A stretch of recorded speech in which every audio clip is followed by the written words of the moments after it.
My conversation today is with Dr. Mervat Abdel Nasser, a consultant psychiatrist, researcher in Egyptology, and writer. Dr. Nasser and myself are co-organizers of the Hermopolis Symposium, hosted at her new Hermopolis village, October 23rd to the 27th of this year, which will feature international scholars, independent researchers, and high-level practitioners in the fields of esotericism, including Wouter Hanegraaff, Shannon Grimes, Charles Stang, Gregory Shaw, Mark Vernon, Cheak, Soledad Davies, Jaime Paul Lamb, P.D. Newman, Hayden Smith, and many others. In addition to the on-site conference, the Arcanvm channel will be presenting a digital track as well, featuring digital presentations by Marlene Seven Bremner, Peter Mark Adams, Ronnie Pontiac, and others. Audiences can participate in the proceedings of the entirety of the conference digitally by purchasing passes at the link below. Dr. Nasser has written psychological and philosophical commentaries on ancient Egyptian thought, as well as several books in Arabic addressed to the young reader, including an award-winning illustrated children's series. In 2007, she took an early retirement from her job as consultant psychiatrist and senior lecturer at King's College and returned to Egypt to pursue her dream of founding the new Hermopolis, an eco-village with the mission of harnessing Middle Egypt's heritage toward the cultural and economic development in the region of Minya, Egypt, near the ruins of the ancient city of Hermopolis Magna. Dr. Nasser has since dedicated herself entirely to this cause and has authored a book entitled The Path to the New Hermopolis, available through Rubedo Press, detailing the history and territory of Hermopolis, as well as the values that emanated from this cosmic city to shape our thinking throughout the ages. In particular, Nasser traces the Hermetic concepts of humanism, idealism, utopianism, and fraternity, and argues that these ideals inspire our dreams for a better world. We sat down to talk about her background and distillation of Hermetic philosophy, as well as the vision for the new Hermopolis and ancient future wisdom, and much more. Aside from being a visionary, Dr. Nasser is a profoundly spiritually sensitive woman, and I am extremely grateful for being able to call her a friend. I'm Ike Baker, and this is the Arcanvm Podcast.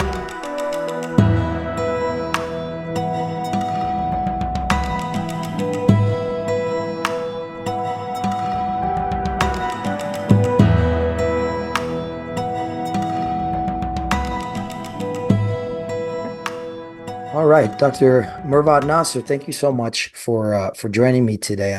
I've been waiting for a couple of months to have you on the podcast. It's been very exciting to me. I read your book a while back. Actually, before I was formally introduced to you, I was kind of trying to figure out how do I talk to Dr. Nasser on the podcast. So it just kind of very happily worked out that we ended up collaborating on something together. But I want to start out with for our audience, can you tell us a little bit about your backstory and how you became interested in ancient Egyptian thought initially?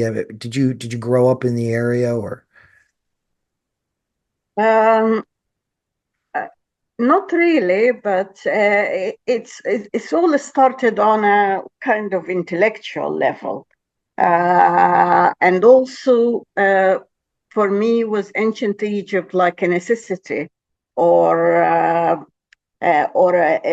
way of life, a means to help me with certain situations in Egypt that became Egypt that I grew up in is really different from the one we are at the moment.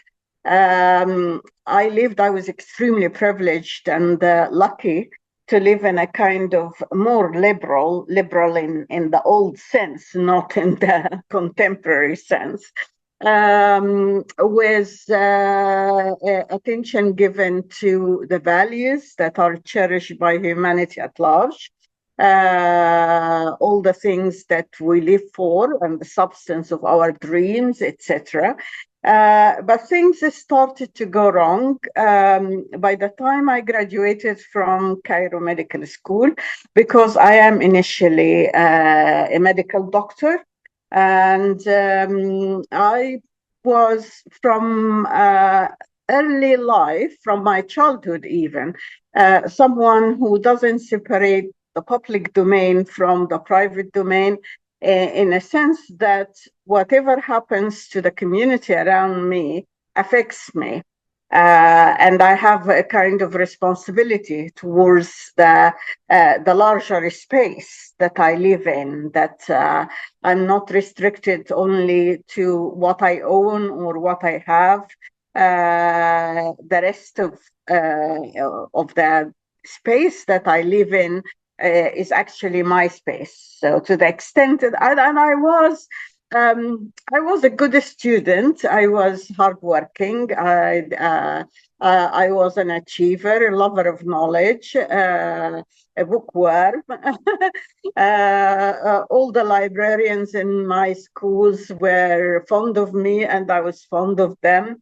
So I was introduced to reading at a very early age. And I grew up hoping actually to pursue a literary career or a philosophical career. But my father was a medic, and I was his eldest. And it was almost like, I was destined to to inherit the profession or live in his footsteps. Yeah, so that's so pursue what he wants. But I actually convinced myself that it is not what he wants. It is also what I want, because I was good in science in general and in biology and things like that. And I was also fortunate that around that time, there were many doctors that I was reading their work, including a Chekhov, but also there were two Egyptian writers who were medical, and that creativity and literary career did not contradict with a medical career. And if anything, it will teach me a scientific method and the structure of thinking, and it will introduce me to many things. Besides the fact that it has a mission of reducing suffering and helping humanity directly, although albeit being on an individual level. So I did that. I graduated from the medical school and tried to work in the countryside, although I could have actually got an easy job in the university and everything. But I chose to go to the countryside to help the rural areas and the low. And that was my first introduction to disadvantaged areas in Egypt, and to Upper Egypt or Middle Egypt that is actually marginalized and not receiving enough attention on a culture or economic level.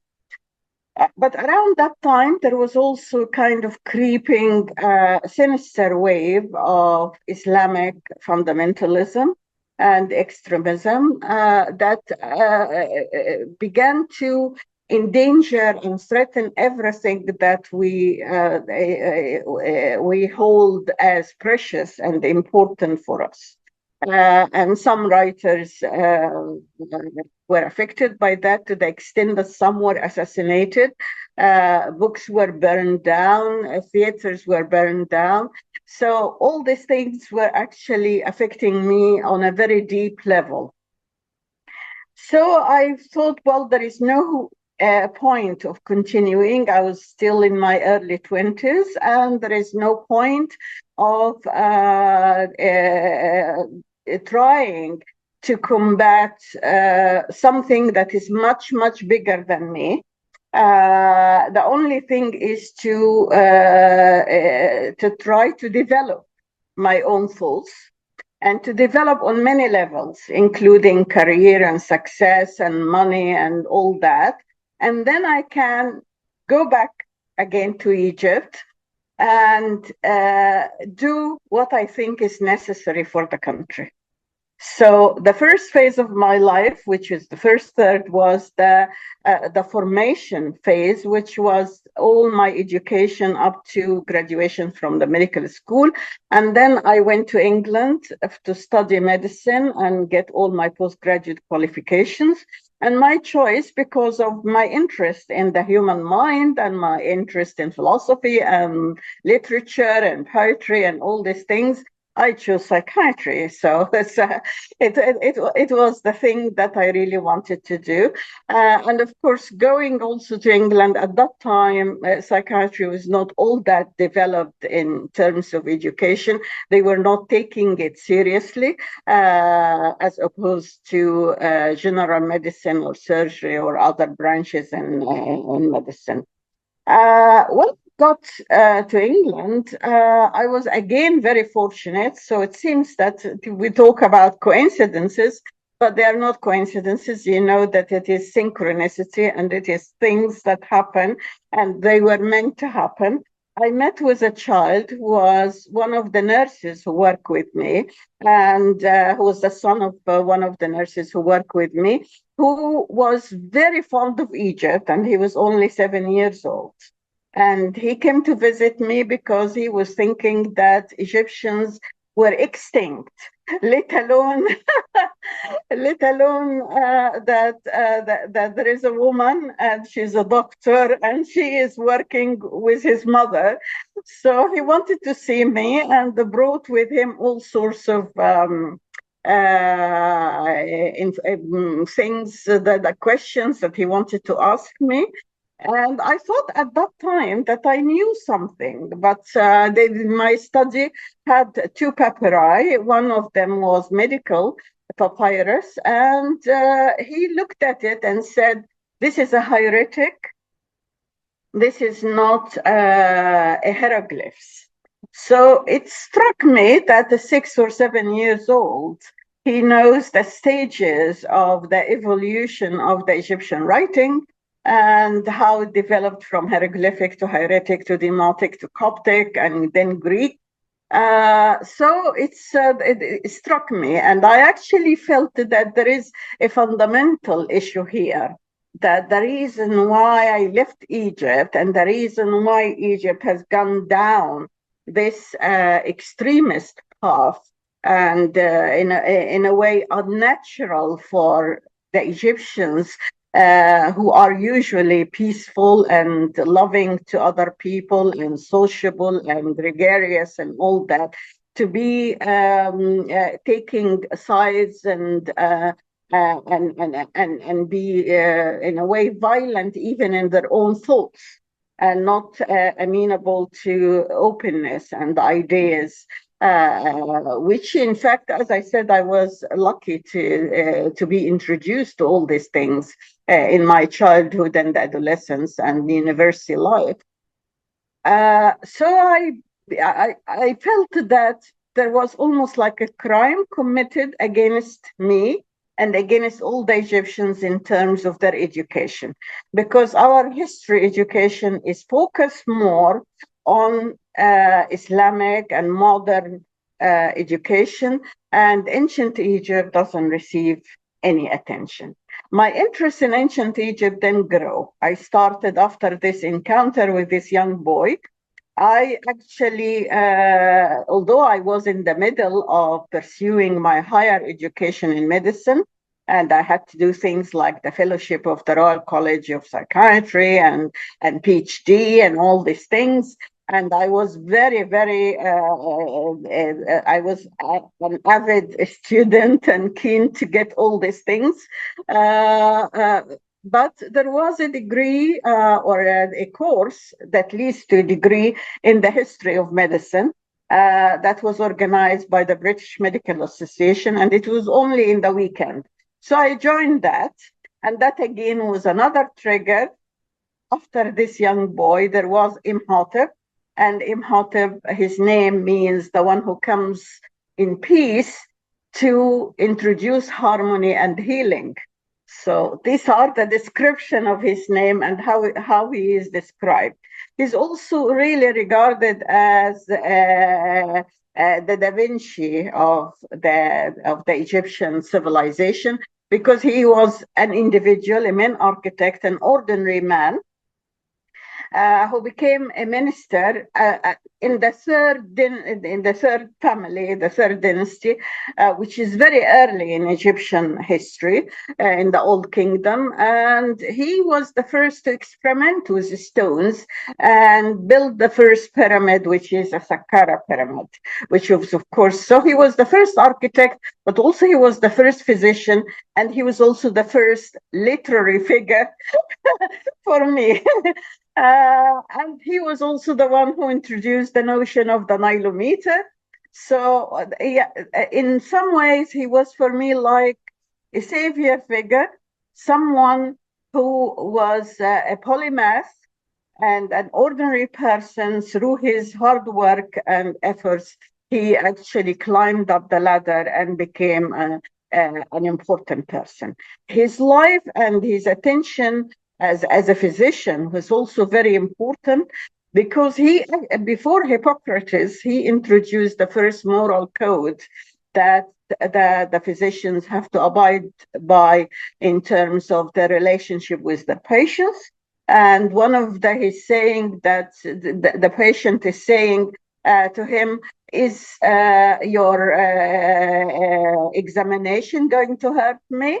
And he says, no, I harnessed my fingers not to affect you or not to cause any pain to you. So that was also, he became edified in Greek times, and was equated with Asclepius. And of course, Asclepius is an important figure in the Hermetic tradition anyway.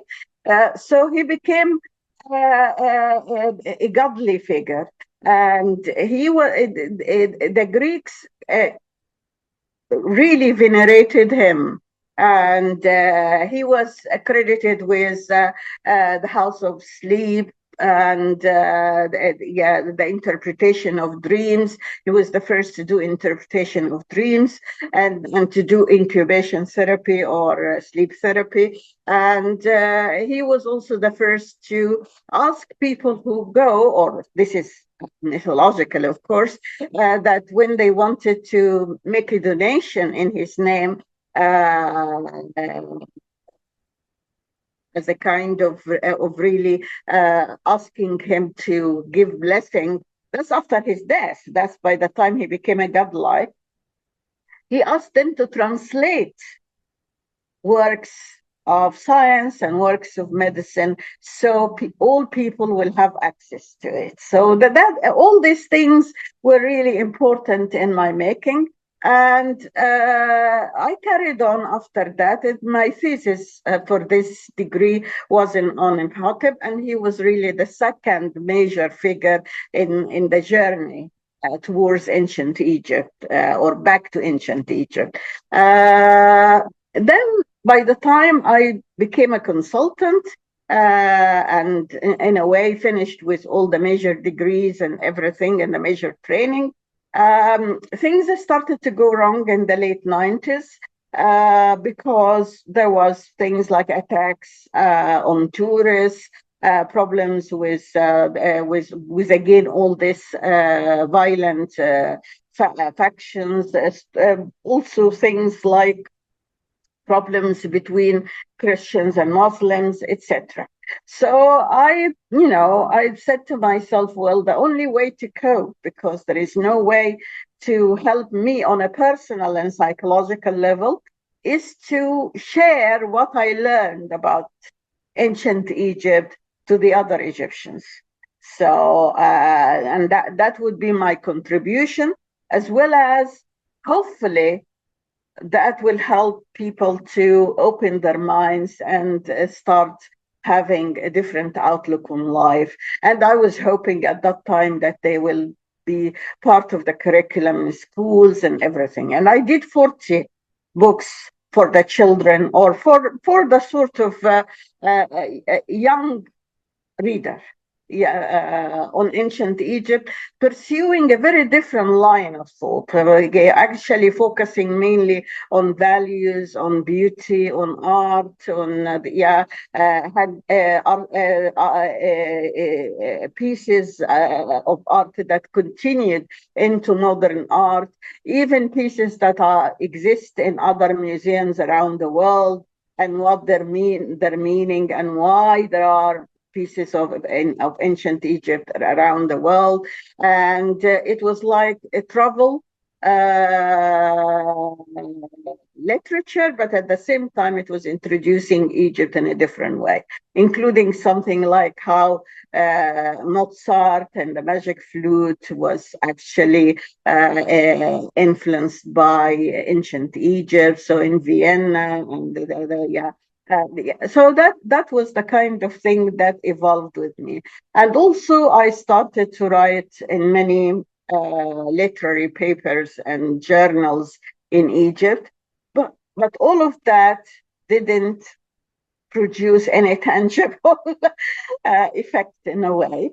And I was, from the beginning, as I said, that I was hoping that my period in England, and my education, and my furthering my growth, and my capacity for learning and enhancing myself as a person, was for me, it was like a period of hibernation, that I was taking everything because I did, I was willing to absorb everything. I was very, very keen on learning, and anything that was accessible to me, I would grab it, that was meaningful and relevant. So in preparation to go back, so it was the idea that I would retire early by the millennium, which actually happened, especially from the clinical work, which is the hospital-based work, and I continued with the academic work. To prepare myself to go back to Egypt and start or embark on something big. And this is what happened by 2007. Between 2001 and 2007, I was looking for the area that I'm going to make my impact in a way. And of course, my choice was of ancient Hermopolis for many reasons. Because in ancient times, it was a site of learning, and it was a kind of think tank. It was a center for generating ideas. And all the writers and all the scholars and anyone who wanted to pursue wisdom, because learning or knowledge in ancient Egypt was actually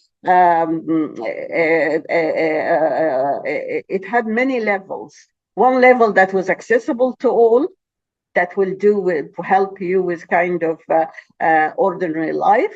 And there is another level that is deep, encrypted, symbolic, for the people who are prepared to go deep into their work and pursue wisdom.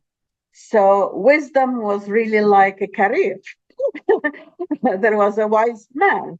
And being a physician as well. I mean, we always say Hakim, the word Hakim, which is in Arabic means wise, is also and all the philosophers were physicians, and vice versa in a way, in ancient times and in medieval times as well. Many of the ones that we regard as big thinkers were also philosophers. So so philosophy was important in healing.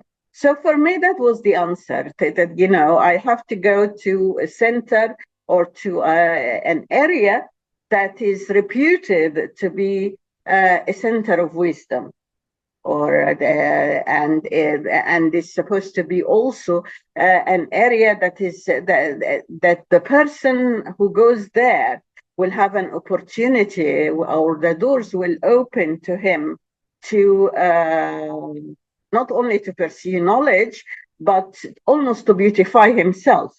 to make good of his own self, to kind of transform himself into a higher being, or and be reborn each day and rejuvenated every day and revitalized. And so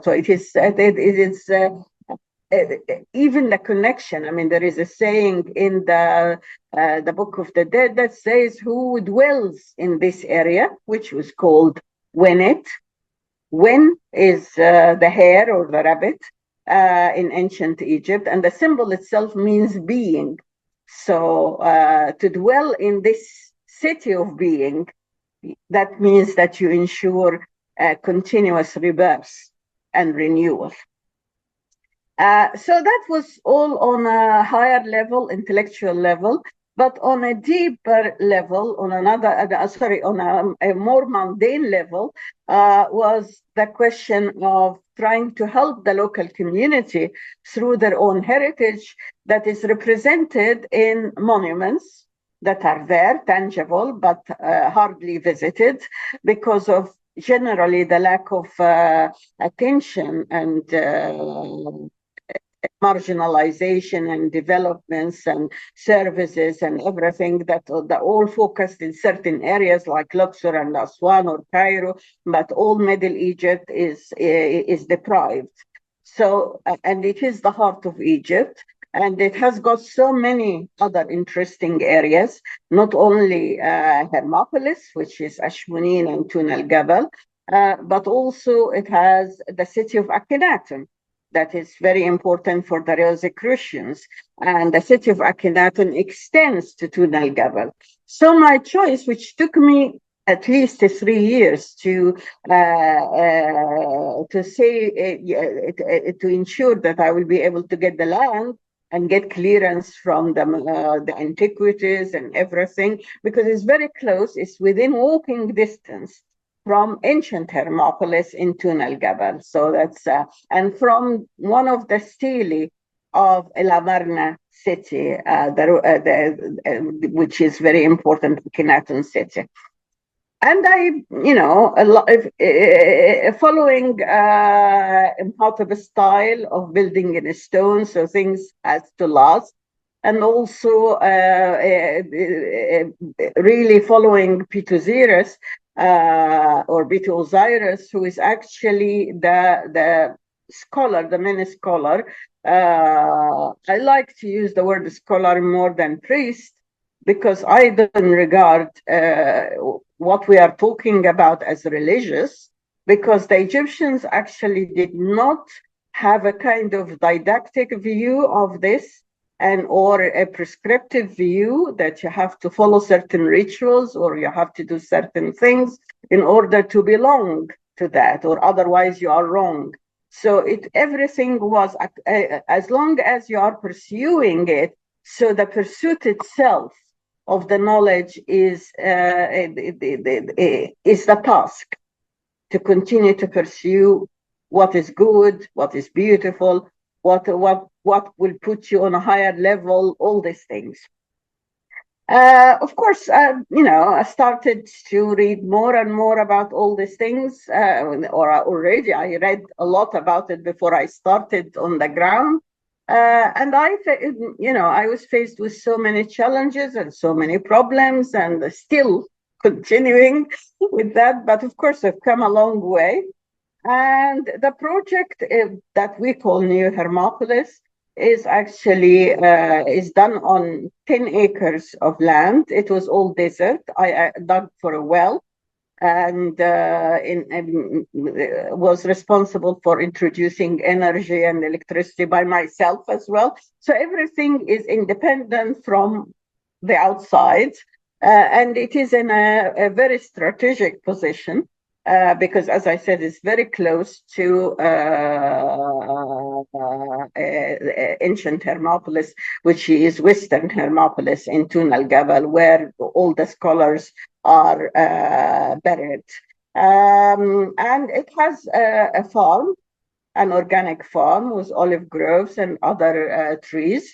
and especially sycamores and things like that, that were also very important and sacred to Egypt. And they are facing extinction now. They are threatened with extinction because people keep cutting them, and there is no interest. And then there is an eco-lodge, where the place where we are going to have the conference. And it's built in a very special style. And there is a culture center or a culture space.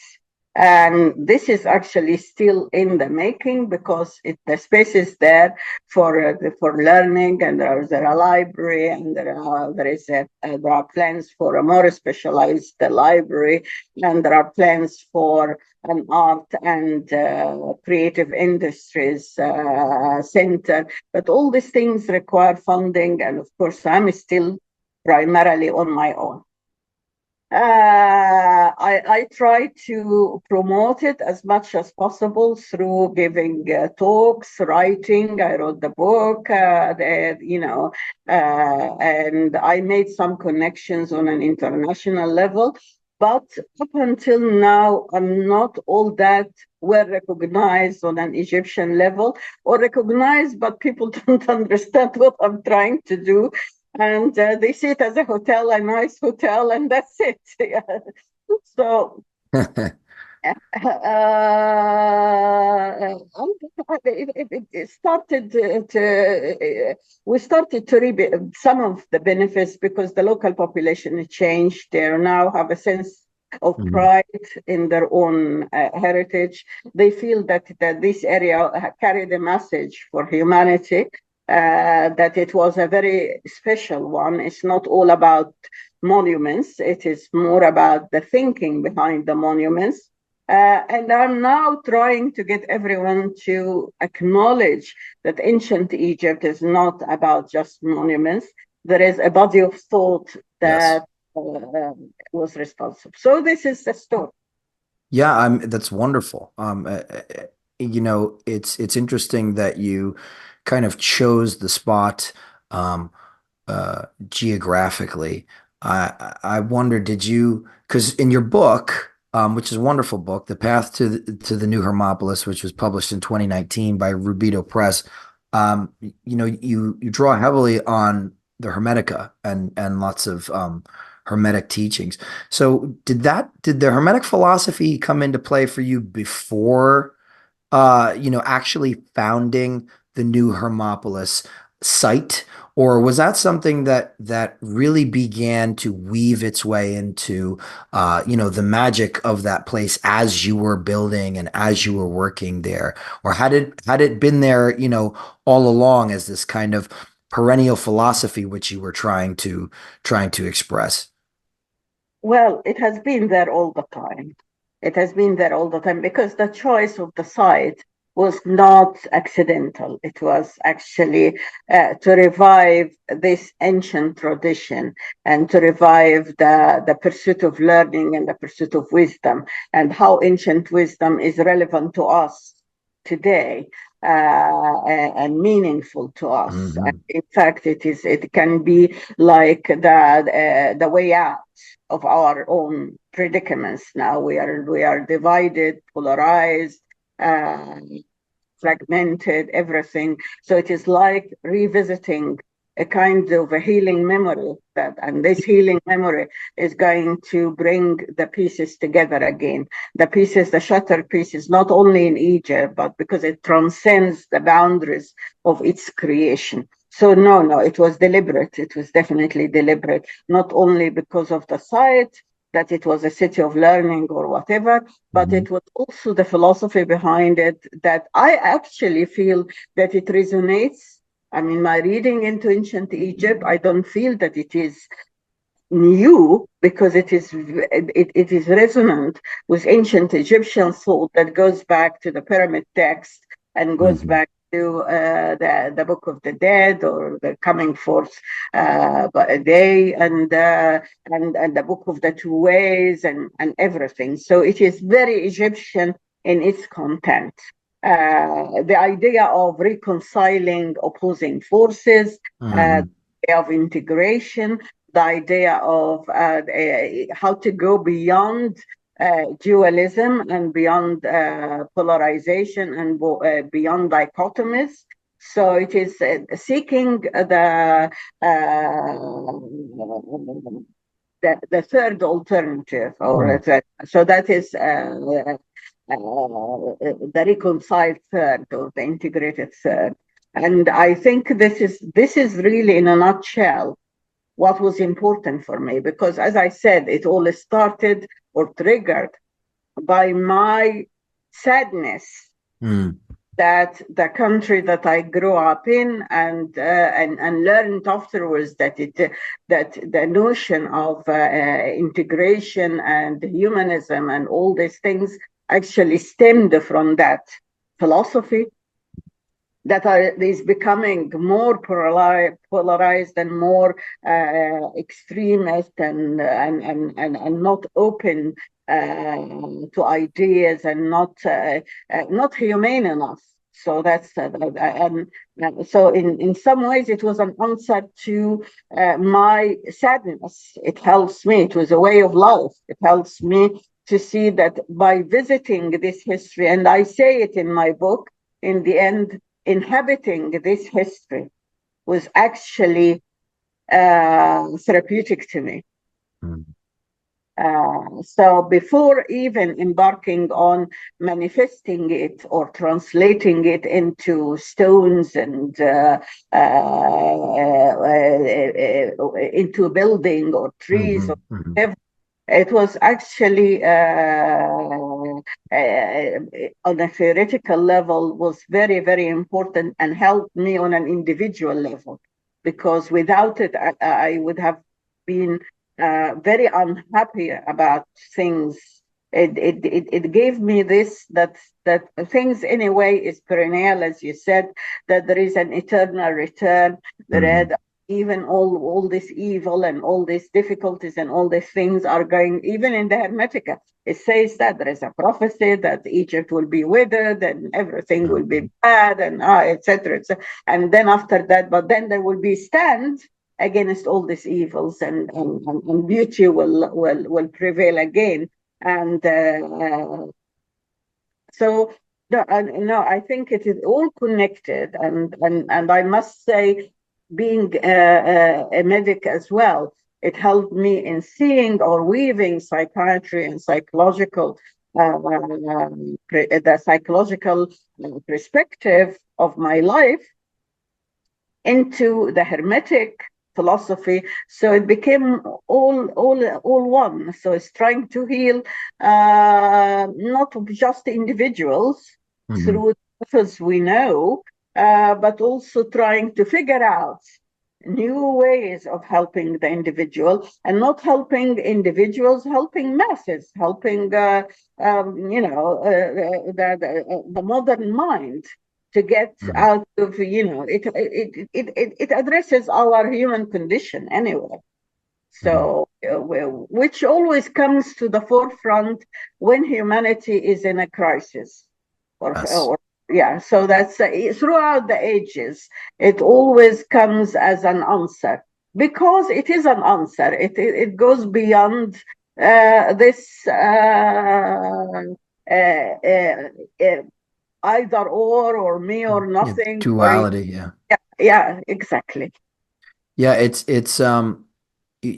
you can sense a little bit of your sadness, but also joy in the writing of your book. I found it to be very poetic, very erudite, but also, there was a poetry to it, which I found very fitting with that type of philosophy. And you talk about several things, one of the things being how ideas and histories kind of go through a death, and then they reside in an afterlife, in the minds of people, and talking about how they're renovated during that time in that kind of afterlife, and then re-emerge, which again, like in all other things concerning, I guess, from a hermetic perspective, there's there's a scene, a visible portion of being, and then there's a period of it being unseen, but it is always there, and there's kind of this like a wave. It crests, breaks, rolls back into its source. It's only to come forward again. And I'm seeing how that has really affected, or as I would say, it's manifesting through that work. Regardless of intentionality, where we come, our intentions make us willing vessels for these things to kind of come alive again. And one of the things that I was so interested in when I visited Egypt at the time, especially nowadays, there tends to be this kind of isolation, I think, of culture. There's a reclaiming of certain culture, with the idea of, not appropriating things and kind of approaching them respectfully and acknowledging their antecedents or their source. But when I went to Egypt, I mean, one of the things that I was told over and over again from multiple people and Egyptologists was they see ancient Egyptian culture as belonging to the world, global culture. And to a degree, it's that there was a lot of Hellenic, right, in the Hellenistic sort of crossover, and modern Greeks will usually say the same thing too. The ancient Greek culture is world culture. So I think that your site, the new Hermopolis, has a global significance to it. There's an ancient cultural tie there. But so which is interesting too, because there's a petition out now to have UNESCO recognize the site, which I think would be a tremendous thing and very beneficial to the work that you're doing, particularly in, if I were to speak poetically and kind of trying to rediscover this book of thought, like you introduce it, in your book, the New Hermopolis, the resurgence or the recovery of this ancient wisdom. And I'm interested to get your thoughts on, with all that said, and this sort of the way that you're setting the table for all this to happen.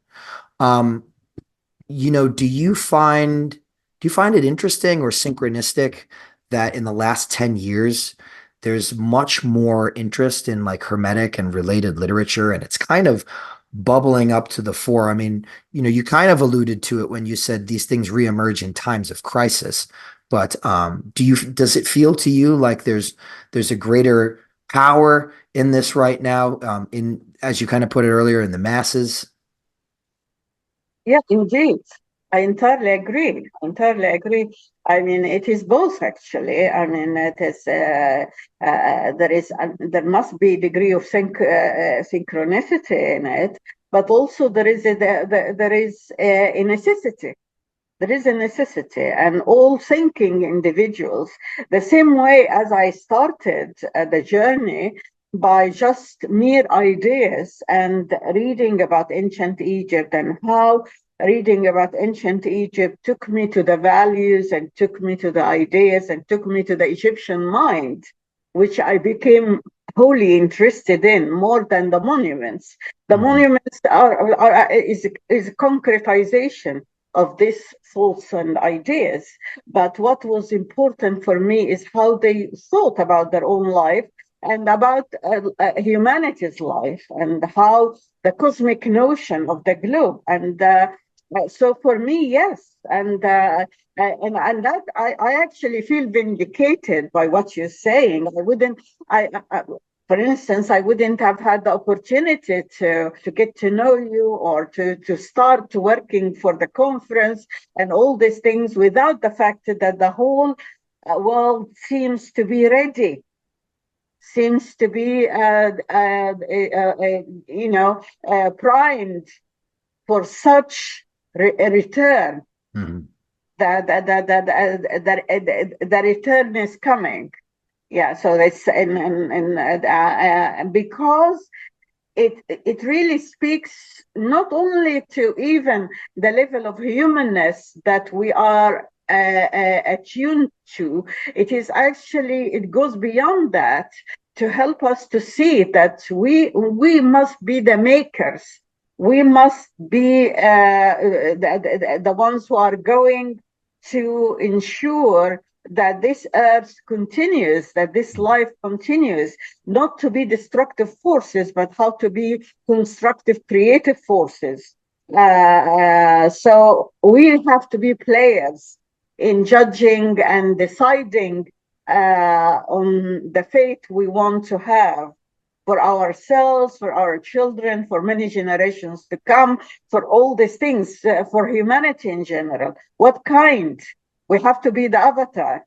We have to be the ones who are going to make the changes. And it is possible because it is one of the things that I really like is this idea that history has got a baggage of utopian surplus, that by revisiting, I love this idea very much, that it is like a well, and and you are not a passive taker, you are not a passive recipient, you are actually an active one, a participant, because there is this notion of nach Leben, which is the life after life. Anyone, I mean, my way, how many times people go to visit Tun al-Gabal or Ashmunin or ancient Hermopolis and not think for a minute about all these things we are talking about. Oh. The fact that for me, this was a very, very meaningful side. That means that I took the whole thing into my own conscience and reproduced something.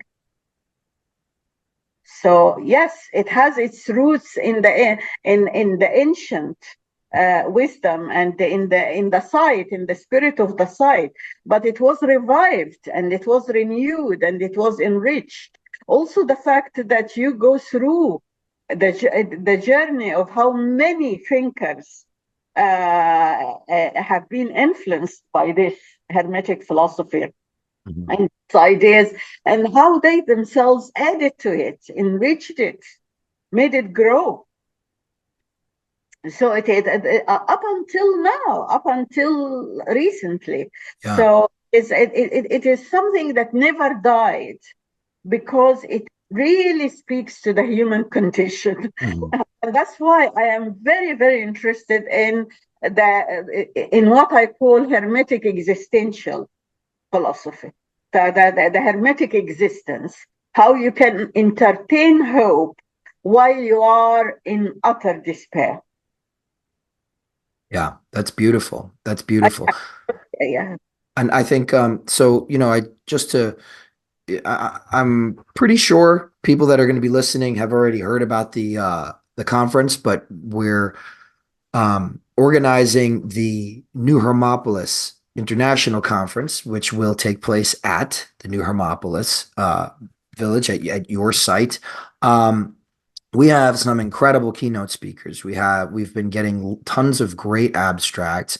It is a beautiful site, and the theme of it is ancient wisdom and the future self, towards a new paradigm. So the conference itself is sort of a manifestation of this seed that you have planted, this physical location. I think things need physical locations, that the brick and mortar, literally and figuratively, to plant the flag, because energy really, now, we can think about it in terms of a little bit more on the spiritual side, and energy and etheric energy. You can also think of it psychologically, a sentiment that is pouring in and working through people. I think it's very important. And to me, what this conference combined with the place, right? Because the sense of place there is going to be tremendous. It's almost, not only is it a historic moment really in bringing these high-level practitioners who are sympathetic to these ideas together, or high-level scholars who are sympathetic to these ideas with people who also practice at a very high level. It's almost, to me, it has a symbolic significance, almost a ritualistic significance, where this group of people, as you put it earlier, scholars, traveling to the new Hermopolis to have this event and have this moment at this time, that is going to generate a lot of I mean, that's a birthing experience, I think. It's going to generate a powerful sentiment and a confluence that is going to be really powerful. And I'm curious because I had a similar experience in May when I was there. I'm very much looking forward to coming back. But somebody that's very near to all these things, right? How important do you think it is, whether that's spiritually or experientially or otherwise, to travel and visit these sites, to be there, to be in that place? That's, there, some people have the good fortune to have these things in their backyard, but I think, just in general, making the effort to be there, for me, it was almost an initiatic experience. Besides the pilgrimage to the site that is unique and has got a kind of a spirit attached to it and meaning attached to it, it also interacts with you, and it interacts with your thoughts. So it has got a transformational effect on you. So you are going to be transformed by it. So because all these ideas, I think this is the problem, that we live and die by abstract ideas. And I love abstract ideas. I mean, I am someone who really loves reading and loves ideas. So, but at the same time, in the end of the day, you need to embody these ideas, and you need to demonstrate that these ideas are relevant, are important, are significant. It is not just mere history. It is not just that ancient Egypt goes back thousands of years. No, it speaks to our present time.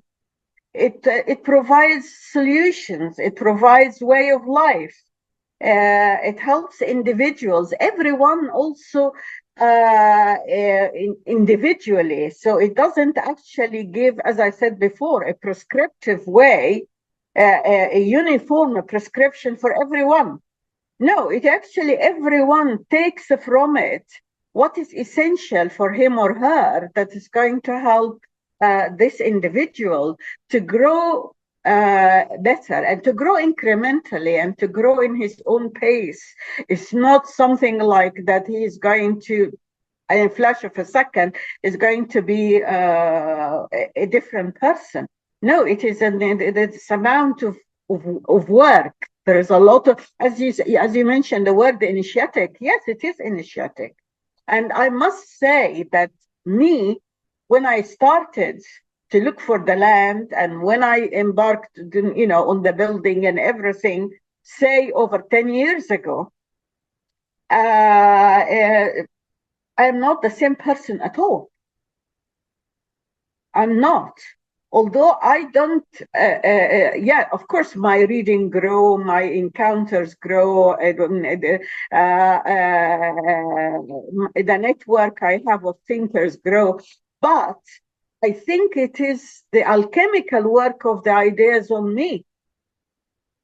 It is actually, it changed me from the inside. And that's what, even when I go through a major upheaval and difficulty and everything, I find solace in it. I go back to that and I find that, and it does help. It does help me as a psychiatrist. It does help me. And if it helps me, I'm sure it can help anyone. That's a great. Difficult to be helped. I feel you there. That's a wonderful sentiment. As we're nearing the end of our conversation today, which again, it's been such a pleasure, and thank you so much for joining me and for all of our collaboration is up to this far has been amazing. Do you have any other future projects that you'd like to mention at all? I know that you've been traveling around doing a bit of speaking. Well, I think the conference is the ultimate, because as you say, at least for me, is make or break of the future of this space. Because it's I'm living up to the message I have in my book, that it is a space for multiple belonging, that it surpasses the territory where all these ideas supposedly originated. So it is the transcendence of everything, and having all these people and all these scholars and all these individuals who spend their lives studying in it, they themselves, I want them to be owners of the place. I want them to see it as their own venue, that it is their, because I'm not going to live forever, and no one is going to live forever. And I would like it to actually say, outlive me. I would love. So in some ways, that's why I'm saying that this conference is for me is make or break. It's important that I have the support of people who are into it on many levels, and also understand the importance of embodying it and its relevance for us now and for the future. That the future of humanity, it starts from there, from that part of Egypt. Thank you so much. Beautifully said. It's absolutely a pleasure to speak with you today, and I'm looking forward to seeing you. Me too. It has been wonderful. Thank you very much, Ike.